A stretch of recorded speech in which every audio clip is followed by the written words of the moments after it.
Hello everyone and welcome to Memes News. This is Pranav Mehra and today we have among us Miss NIDHI Chaudhary, one of the reputed faculty member of Memes. Ma'am, thank you for your valuable time. Thank you. So today's topic of discussion is rural employment. So ma'am, we have some questions for you and we would like you to answer them. So ma'am, how important are rural employment schemes in a country like India? In a country like India where 70% of population is still residing in rural areas, I think rural employment schemes are very important to not only solve problems like poverty, migration, and also to have equal distribution of income and money.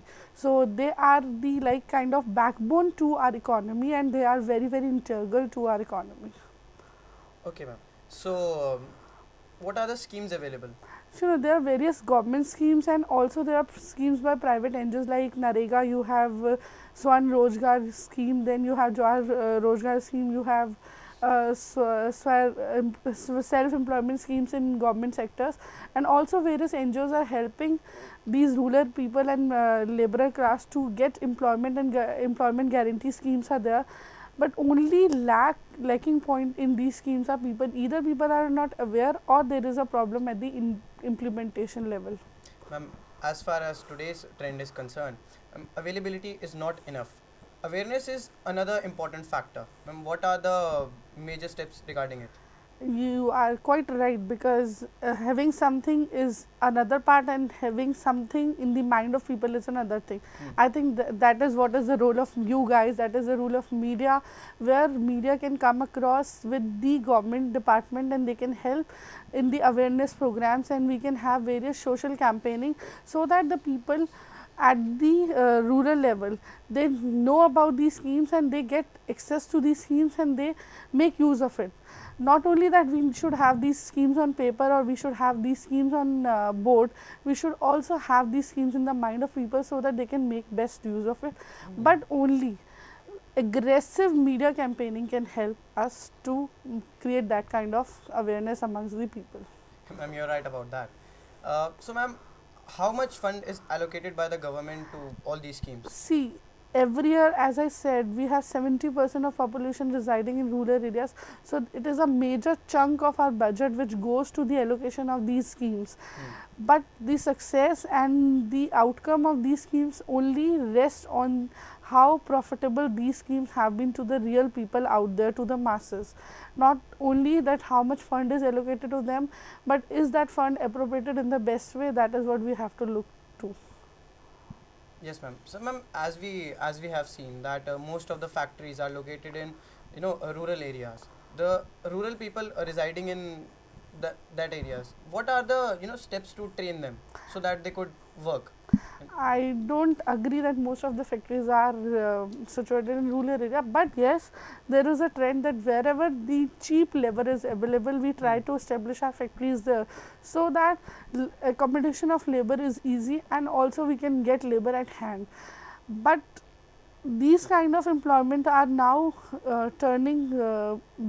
are not good for labor class, because instead of having labor intensive factories, we are having now machine factories, capital intensive factories, where all the labor work is being either replaced by machines or robotics.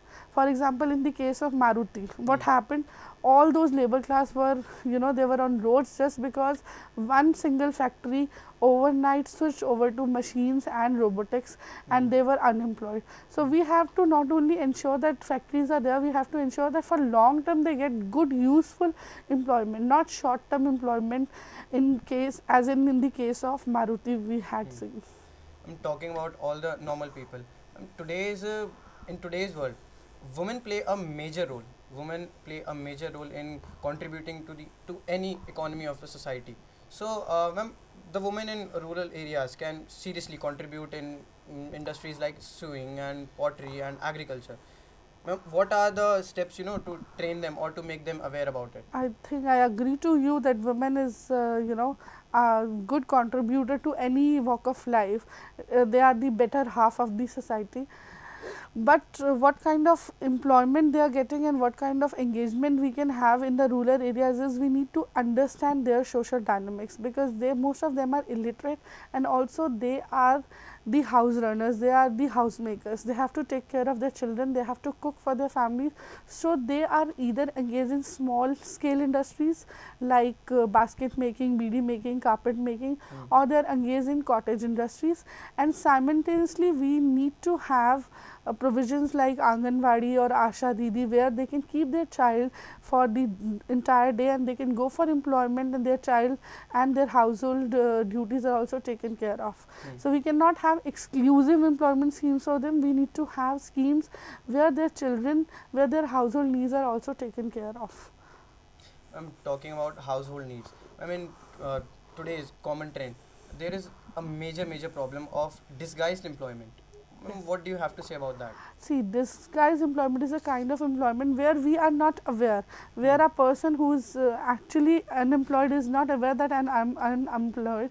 For example, for a family of 5 who are working on a field where only 2 people could have worked, they do not realize that 3 of us are unemployed, where only 2 of them could have gained profit. For that we need to have literacy, we need to have awareness among the people that they are unemployed, because they do not realize it. So it is a hidden danger which can only be taken care of only if we have awareness and they are taught about it. So ma'am, in today's common trend, ma'am, India really faces a problem, a very serious problem, and that is called disguised employment. What is your take on that? See, disguised employment, as the term itself says, that this is a kind of a employment that where the people who are unemployed, unfortunately they themselves are not aware that they are unemployed.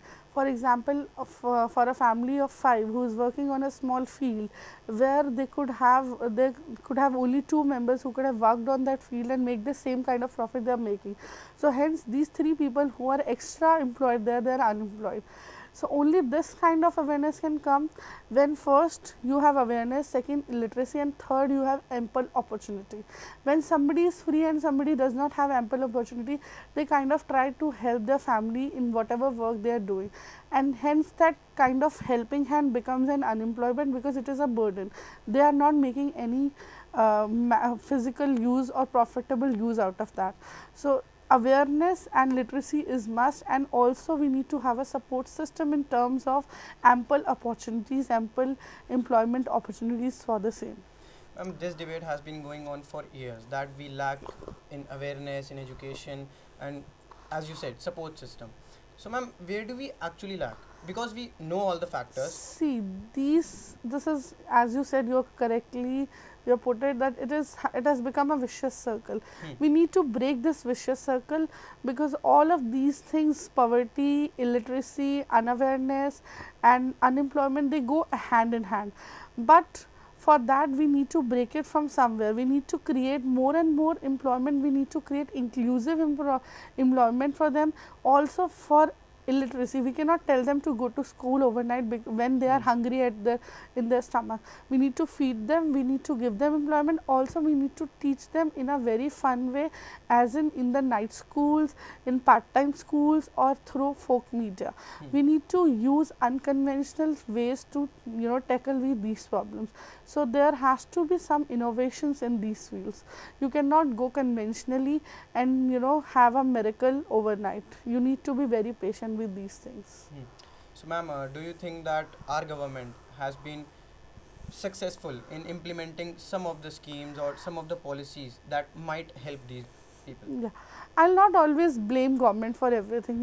We have very good schemes, but implementation and support also needs backing of the citizens, and also for the people who are educated. At least educated class can help these uneducated class to come up and understand what are their rights and what are their access points. So we cannot always blame government for everything. We as citizens also have certain moral duties towards our society, and if we help government, I think we can come hand in hand and we can do very well. Well, that was it, and thank you very much for watching Memes News, and we again thank Miss Nidhi Choudhary. Thank you. Thank you ma'am for your valuable time. We Thank- really appreciate it.